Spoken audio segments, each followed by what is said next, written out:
Bonjour à tous, vous écoutez Servez-vous, la première chaîne de podcast spécialisée dans les services à la personne.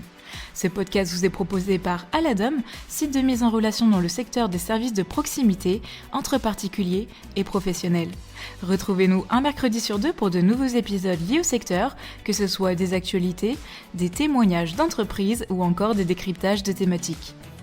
Dans cet épisode réalisé en collaboration avec Orgali, centre de formation dédié au métier des services à la personne, nous accueillons aujourd'hui Ophélie et William qui ont tous deux opéré un changement de carrière pour se tourner vers le secteur de l'aide à la personne.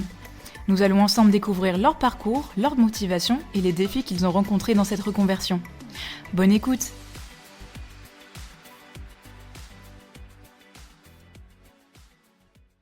Donc bonjour à vous deux, merci d'être présents aujourd'hui sur la chaîne de Servez-vous. Donc dans cet épisode aujourd'hui, on va parler du fait de redonner du sens à sa vie professionnelle et on va surtout aborder le thème de la reconversion dans le secteur de l'aide à domicile. Donc pour commencer, est-ce que vous pouvez tous les deux vous présenter rapidement, nous dire quel était votre domaine d'activité avant votre reconversion et surtout ce qui vous a poussé à changer de carrière et à rejoindre le secteur de l'aide à la personne. Je vais commencer par toi, William. Bonjour, donc je m'appelle William Perrault, j'ai 41 ans et avant j'étais dans le secteur de la coiffure, donc pendant 25 ans. Et ce qui a fait que j'ai voulu passer dans l'aide à la domicile, en 2016 j'ai eu des soucis, j'ai commencé à avoir des soucis d'allergie avec les teintures capillaires et donc il a fallu, on m'a dit faut penser à une suite et tout, donc j'ai fait un bilan de compétences à cette période-là. Puis l'allergie m'a laissé tranquille quelques années. Et puis, en 2021, ma patronne a vendu le salon. J'ai fait avec un autre patron. Et puis, j'ai dit, est-ce que la coiffure, c'est encore vraiment ce qui me plaît? Parce que la mode et tout ça, ça commence... je suis plus... c'est plus trop mon truc. Et puis, le côté... la beauté, les gens sont de plus en plus narcissiques et tout ça, et ça, je supporte plus. Et du coup, le fait de poser les questions pour aller dans l'aide aux personnes âgées principalement, parce que moi, j'ai toujours eu un bon rapport avec eux, et les aider dans leur quotidien a fait son cheminement depuis cette date-là. Et petit à petit, je me suis renseigné sur les différents métiers, quelles formations je pouvais faire, et puis j'ai essayé de sauter le pas petit à petit, et puis voilà. Ok, ça marche. Oui, ça, pour le coup, oui, il y a quand même ce métier un peu humain qu'on retrouve, mais ça a rien à voir par rapport à effectivement le domaine de la coiffure. Le côté beauté est quand même important, même dans l'aide à la coiffure, dans l'aide à domicile, parce que quand on fait l'aide à la toilette, ils sont contents qu'on les mette un peu en valeur et tout. Le côté beauté, je trouve, il peut être un plus pour l'aide à la personne. Donc voilà. Oui, c'est vrai. Mais je suis d'accord, ça marche. Et pour toi, Ophélie, du coup, dis-nous tout.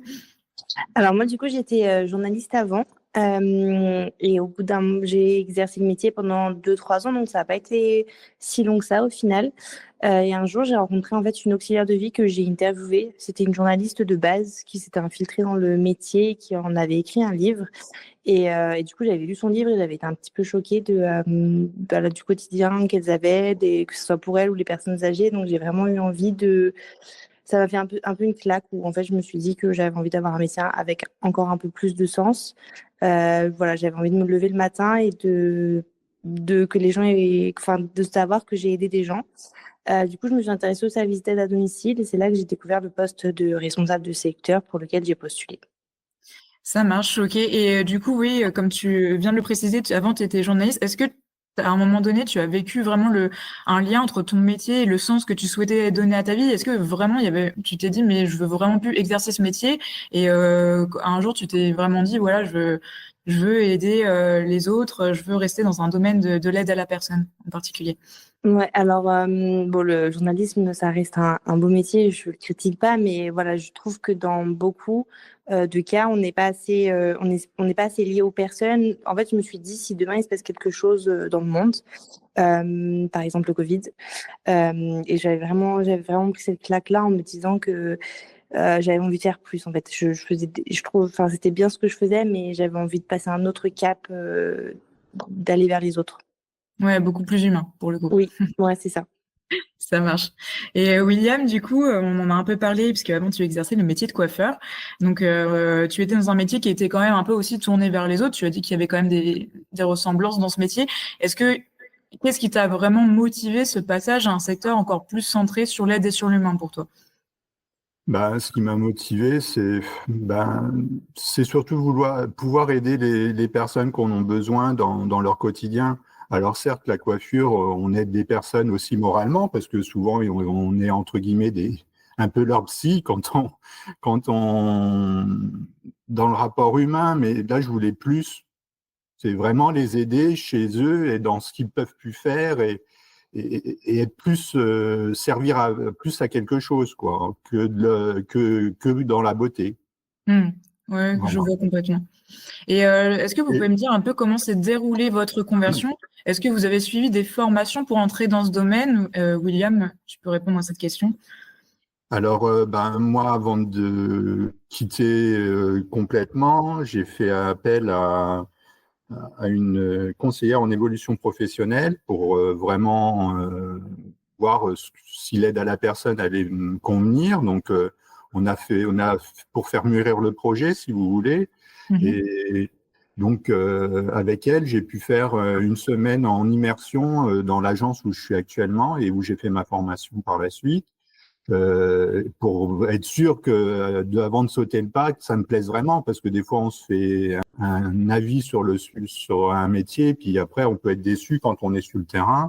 Mhm. Et en fait, la semaine m'a quand même un peu réconforté dans l'optique, et du coup, j'ai continué le cheminement, j'ai essayé de chercher une école de formation, donc je suis tombé sur l'école Orgali qui proposait cette formation qui était pas très loin de chez moi non plus, parce que bon, faut que ça soit pratique aussi quand on fait la formation. Et puis, j'ai trouvé que l'école était proposée aussi une fois qu'on a quitté la formation. Il propose aussi des stages de perfectionnement dans tel ou tel domaine. Et donc ça, je trouve que c'est bien aussi pour la suite. Hein.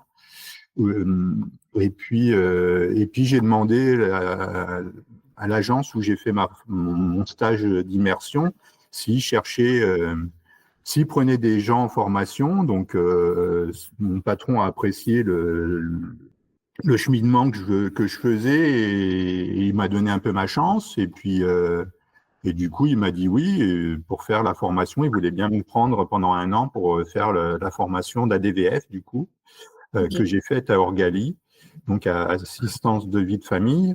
Et du coup, j'ai fait ma formation. J'ai commencé au mois de septembre l'année 2023 et j'ai fini là au septembre 2024. Puis en alternance, on est plus sur le terrain que d'être à l'école. Donc ça aussi, Mm. ça me plaît aussi parce que c'est quand même le terrain qui compte. Comme en coiffure, de toute façon, quand on fait des formations, en CAP ou en brevet, il vaut mieux être en salon qu'en école, quoi. Donc après, voilà, c'est ma façon de voir les choses aussi. Oui, bien sûr, de toute façon, c'est aussi l'avantage de l'alternance, hein, on connaît bien, c'est qu'on peut vraiment apprendre beaucoup plus Ah en bah étant oui. sur le terrain. Mm. Et puis là, on est Vous tout avez de des suite cours théoriques. concret dans la chose, quoi. Bien sûr, oui, oui, complètement. Et par rapport à votre ancienne activité, ça, je trouvais ça important aussi de vous poser la question. Est-ce que vous avez vu, en tout cas, qu'il y avait des compétences que vous avez pu transférer et utiliser dans votre nouveau métier? Est-ce que, William, tu peux nous dire si, voilà, est-ce que tu as des compétences que tu retrouves et que tu as pu mettre au profit justement de l'aide à la personne et de ta formation? Déjà, quand on fait l'aide à la toilette pour faire le shampoing et le rasage pour les hommes, ça, je sais faire. Hein. Et puis, j'essaye que ça soit aussi un moment agréable. Il faut que ça soit agréable quand on fait l'aide à la toilette. Donc, les gens apprécient. Après, être à l'écoute de la personne. Parce Mhm. que en coiffure, il faut être à l'écoute de la personne pour savoir ce qu'elle veut, ce qu'elle désire. Et là, on peut complètement leur mettre dans l'aide à la personne, parce que on est là aussi pour être à leur écoute. On n'est pas là que pour faire ou les aider.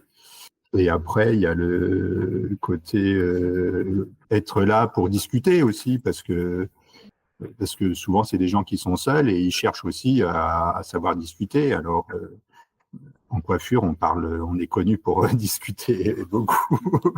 Mais bon, quand on a une personne pendant 2 heures, il faut bien qu'on dise quelque chose. Donc voilà.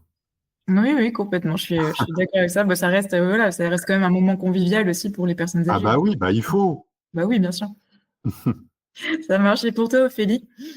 Alors moi, c'est beaucoup la compétence au niveau de l'écoute et Mhm. de se mettre à la place de l'autre parce que pour faire une interview, par exemple, on est vachement obligé de se mettre, d'être dans une grande écoute active et de se mettre à leur place pour au mieux après retranscrire ce qu'ils nous ont dit.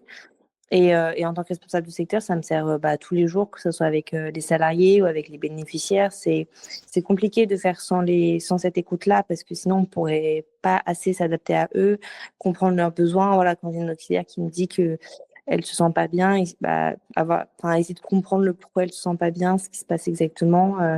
Pareil pour les bénéficiaires quand on va chez eux, si de base c'est que pour du ménage, essayer de comprendre un peu plus derrière.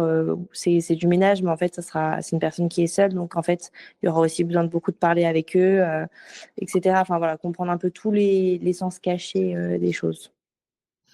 Ça marche, ouais, complètement. Je rejoins ça. Est-ce que du coup, vous trouvez que c'est aujourd'hui un atout, ces compétences-là que vous avez pu transférer dans votre nouveau métier? Moi, oui, carrément. Je trouve que ça m'aide vraiment au quotidien, surtout pour nouer des liens de confiance, qui, je trouve, est primordial dans notre métier, puisqu'on rentre tellement même sans être sur le terrain, on rentre tellement dans leur intimité, que c'est primordial d'avoir un lien de confiance comme ça avec eux, surtout les bénéficiaires, et après même avec les auxiliaires de vie, sachant qu'elles font pas un métier facile. Je dis elles parce que c'est beaucoup de femmes encore, mais elles font pas un métier très facile et donc avoir une responsable qui est là, qui est à leur écoute et qui essaye au mieux de les aider quand elle le peut. Je trouve que je pense que c'est une des bases dans Bien l'aide à sûr. la personne. Ok, ça marche. J'avais une autre question aussi à vous poser, que j'aime bien poser aussi en interview. Est-ce que pour vous, il y a eu des grands défis ou des obstacles que vous avez rencontrés dans cette reconversion ou pas du tout, Ophélie? Et du côté des auxiliaires, c'est des personnes qui donnent énormément. C'est vraiment un métier du cœur et c'est vraiment magnifique comme métier et le fait qu'elle soit pas assez valorisée, ça c'est une difficulté. Enfin voilà, c'est plus mentalement moi, mais au niveau des difficultés que c'est compliqué Oui, d'apprendre à gérer quoi. bien sûr, un peu sensible à tout ça, mais c'est vrai, je suis d'accord avec ça. Et il manque encore aujourd'hui beaucoup de reconnaissance hein, dans les métiers hein, de l'aide à domicile en règle générale. Ouais, Et c'est ça, ouais, c'est ça. ouais, bien sûr. Ouais, parce que par exemple, pendant le Covid, elles étaient toutes en train de travailler, toutes sur le terrain et personne ne parlait Ouais, d'elles. Enfin bien voilà, c'est sûr. des petits détails comme ça qui font que voilà, on ne les reconnaît pas assez alors qu'elles font des horaires de dingue. Voilà, elles font physiquement des choses de dingue aussi. Mentalement, pour elles, c'est compliqué aussi de déconnecter. Donc voilà. Complètement. Ok, ça marche. On va parler aussi d'un truc un peu plus positif aussi. Quelle réussite ou moment de fierté vous pouvez nous partager depuis votre entrée dans ce secteur? Est-ce qu'il y a un moment où vous vous êtes dit, OK, c'est pour ça que j'ai voulu changer de carrière? Ophélie. Oui, moi j'ai un moment alors très marquant. Déjà, ce qui est sympa, c'est qu'il y en a beaucoup qui font. Bon, on a beaucoup de retours où des gens nous appellent parce que c'est négatif, mais on en a quand même aussi beaucoup qui nous appellent quand ça se passe très bien. Mm. Et ça fait du bien. Et le moment le plus marquant que j'ai, c'est que je suis partie en congé maternité au mois de mai. Et du coup, j'avais prévenu tous mes bénéficiaires, toutes les auxiliaires de vie. Et du coup, la veille de mon départ, il y a le fils d'un bénéficiaire qui m'a appelé parce qu'il avait retenu que c'était mon dernier jour avant mon départ, parce qu'il avait peur on ne se reparle pas avant mon retour parce que il avait peur pour son papa. Et voilà, on est resté, on est resté pas longtemps au téléphone, 5-10 minutes, mais en fait, où il m'a remercié de tout ce que j'avais fait pour son papa et que voilà, il me souhaitait tout le meilleur si on se revoyait pas à mon retour. Enfin, voilà, ça m'avait beaucoup émue parce que je me suis dit qu'ils retiennent, c'était un médecin, donc qu'ils retiennent la date de mon départ, qu'ils m'appellent exprès pour me dire ça, pour me remercier, c'était extrêmement touchant, quoi. Ouais, oui, c'est touchant et c'est valorisant aussi, hein, parce que tu te Ouais, dis, bon, je me suis pas trompée quand tu as des retours comme ça, je pense. c'est ça. Oui, pareil, hein, quand c'est les auxiliaires de vie qui nous remercient de les faciliter, etc. Enfin, on sent qu'on a réussi quelque chose, quoi. Ouais, complètement, je vois bien. Et pour toi, William? Moi, c'est un peu presque tous les jours, c'est les remerciements quand on part et comme quoi on les a bien aidés, qui sont contents de nos services et rien que ça, c'est plaisant enfin, pour moi, c'est tellement naturel. Ça me touche, et donc, du coup, je regrette pas du tout pour l'instant d'avoir changé de secteur, quoi. Mais on le voit par rapport à vos actions, hein, c'est humain, mais aussi les gens vous le rendent. Donc je pense que Ah c'est bah oui. Mhm. Ouais.